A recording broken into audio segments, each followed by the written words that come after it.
A very good morning, dear students.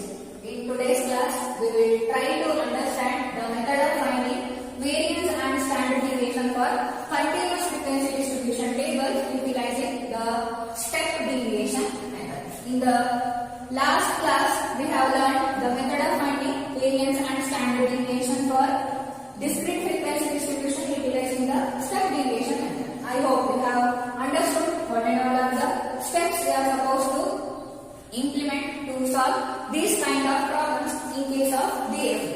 In today's class, we will try to convert the continuous frequency distribution table into discrete frequency distribution table, and we will implement the same set of steps which we have utilized to find the variance and standard deviation for DFT. What are the steps? Once I will recall for you people, that is, first step is your task is to take the assumed mean which is very near to the actual mean or which is equal to the actual mean. Here we will utilize the exact midpoint of the middle class of the continuous frequency distribution table as the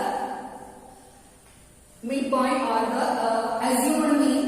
You can take like that, and the width of each interval you should calculate. Let it be h, or you can call that figure as the common factor.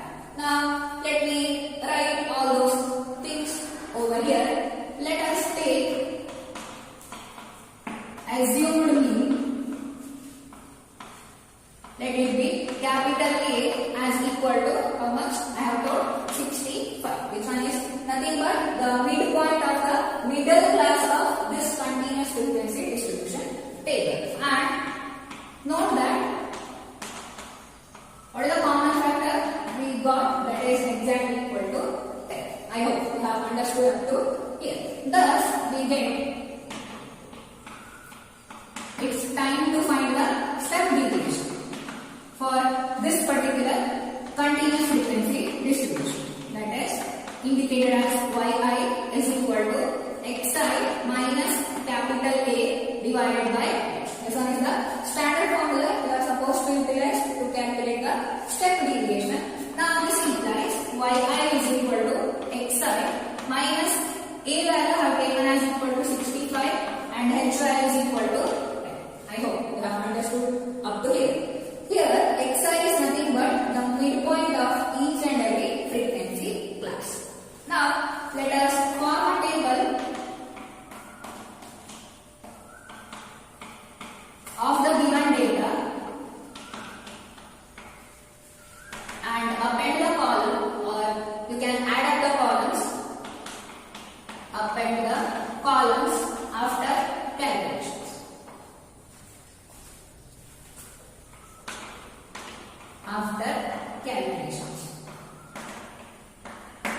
Now let us represent this continuous frequency distribution data in the form of the table, and we will append the required columns after calculation of the parameters. I hope you are following the things up to here.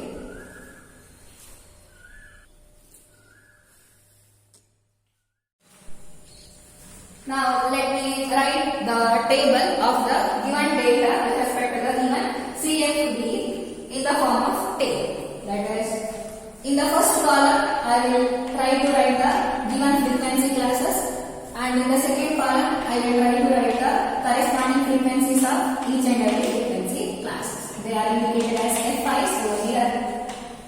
Now let me write what and all are the classes given over the given question, that is 30 to 40, this one is the first frequency class, 40 to 50, 50 to 60, 60 to 70, 70 to 80, 80 to 90 and 90 to 100. These are the given frequency classes in the question. Now let me write the corresponding frequencies of each and every frequency classes. That is 3, 7, 12, 15, 8, 3 and 2. Now it's time to calculate the summation of the frequencies. That is nothing but your task is to add up all these corresponding frequencies of each and every frequency classes, that is indicated as capital N is nothing but equal to summation of F5 where I running from 1 to 7 because here only 7 frequency classes given. That is exactly equal to, if you add up all these things you get exactly equal to 50. I hope you have understood up to here. Now it's time to write the parameters which and all we will get here. What will we get? Summation of frequencies, that is capital N, where I running from 1 to 7 is equal to 50 we now got. Now your task is to convert this continuous frequency distribution into the discrete frequency distribution table by writing the required midpoint of each and every frequency class. You know how to write the midpoint of each and every frequency class. I have already explained in the previous classes. The midpoint of this frequency class is 35, here I get 45, 55, 65, 75, 85 and 95. Now next task is to find the parameter, that is nothing but the step deviation for each and every frequency class. That is, the formula is xi minus capital A value have taken as equal to 65 divided by 10. I hope you are following the things over here. Now here xi's are nothing but the midpoint of each and every frequency class. Take the difference with respect to 65 and divide the resultant number by 10. You get 35 minus 65, that is minus 30 by 10, that is minus 3, minus 2, minus 1, 0, plus 1, plus 2, plus 3. I hope you have understood up to here. Now your task is to find the parameter F5Y, that is nothing but the product of the step deviation of each and every frequency class with respect to the corresponding frequencies of each and every midpoint of the given CFD. Let me try to take the product of the elements which are present in these two columns. That is minus 9, minus 14, minus 12, 0, 8, 6 and 6. Now your task is to find the parameter summation of F5 Yi where I running from 1 to 7. Now if you add up all these things you will get the value of this parameter as exactly equal to minus 50. I hope you have understood up to here. Now utilizing the value of this parameter, let me calculate the actual mean for this continuous frequency distribution table. Let me do it in the next part. Here another one parameter we have got, that is nothing but summation of F5 Yi I running from 1 to 7 is exactly equal to minus 15. From this table we can write. I hope you have understood up to here.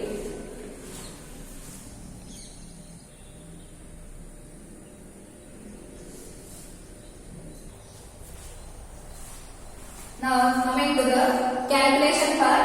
First your task is to calculate the actual mean of this continuous frequency distribution. That is, the formula is mean, that is indicated as x bar, is equal to, what is the actual formula? Assumed mean plus summation of F5 Yi where I running from 1 to 7 in this case divided by summation of the frequencies multiplied with the common factor h. This one is the formula you are supposed to remember in the case of finding out the mean in the step deviation method. That is, what is the actual mean we have taken? That is nothing but exactly 65 plus, now substitute the values. This value we have got as exactly equal to minus 15 divided by summation of the frequency we have got as equal to 50 multiplied with the common factor, that is 10. I hope you are following the things over here. Now see, 5 ones are 5 3s are, right? 65 minus 3, that is exactly equal to 62. This one is the required actual mean of this particular continuous frequency distribution for the case of finding the variance and standard deviation. I hope you have understood up to here.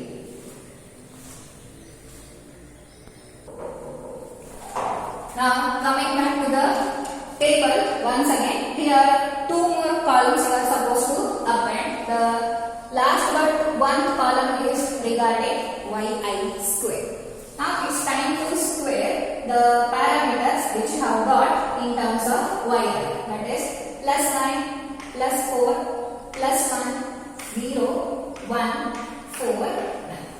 I hope you have understood up to here. Now the last column which you are supposed to append is consisting of the parameter fi yi square. That means your task is to multiply the parameters yi squares with the corresponding frequencies of each and every frequency classes. That is nothing but the parameter product of fi yi square.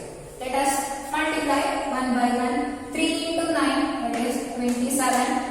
7 into 4, 28. 12 into 1, 12. 15 into 0, 0. 8 into 1, 8. 3 into 4, 12. 2 into 9, that is exactly 18. Now your task is to calculate the parameter summation of fi yi square, where I running from 1 to 7. That is, if you add up all these things, you will get the value as exactly equal to 105. I hope you have understood up to here. Now here your task is to write the one more parameter, that is summation of fi yi square, where I running from 1 to 7 is exactly equal to 105, which we have got. Now utilizing the parameters, this one and this one, we will calculate the standard deviation as well as the variance for this continuous frequency distribution table.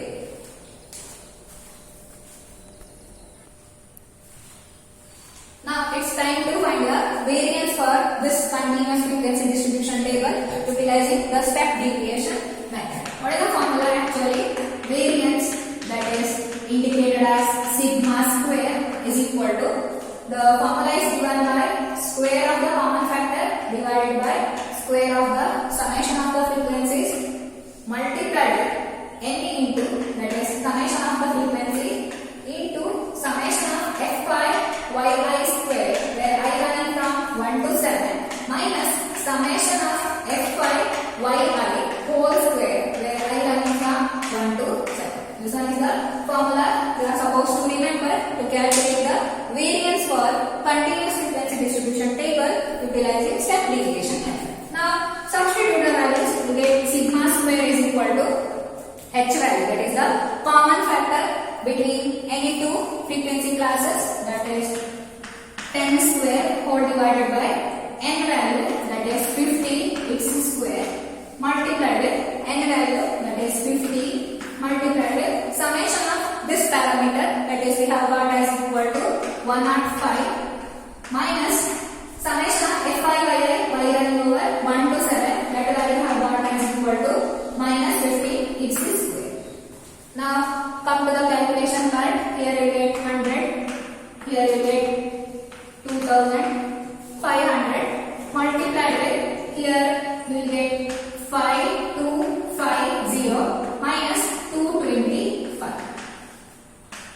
If you calculate all these things, you will get the idea. Now see here, these two will get cancelled.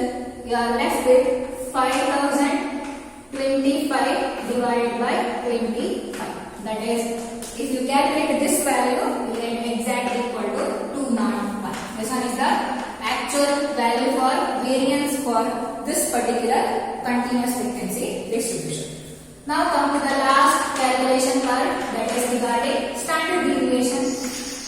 Standard deviation, that is indicated as sigma, is nothing but positive square root of variance. Variance value we have got as exactly equal to 201. Substitute that and take its positive square root, that is square root of 201, that is exactly come out as 14.18. This one is the actual value for standard deviation for this continuous frequency distribution table. Dear students, hereby I have done with the entire chapter statistics with respect to the reduced syllabus. Hereby I am winding the syllabus of your first PUC classes also. Before starting the new concepts regarding the second PU classes, if you are having any sort of doubts in the basic chapters of first PUC, you can feel free to ask your doubts